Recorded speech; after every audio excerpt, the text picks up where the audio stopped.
Hi there!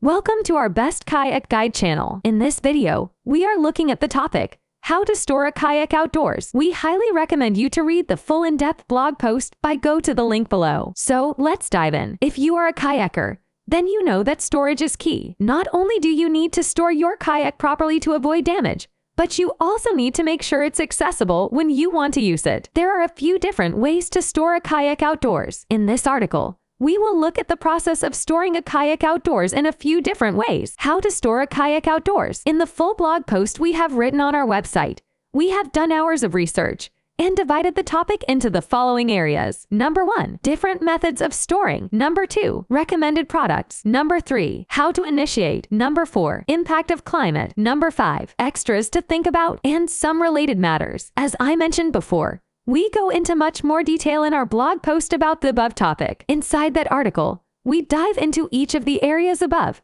covering many more questions around them. Just click the link below, and you can read all about the research we have done on this topic. See you inside the blog post, and let us know if you have any more questions in the comments below. Have a great day, and thank you for checking out bestkayakguide.com.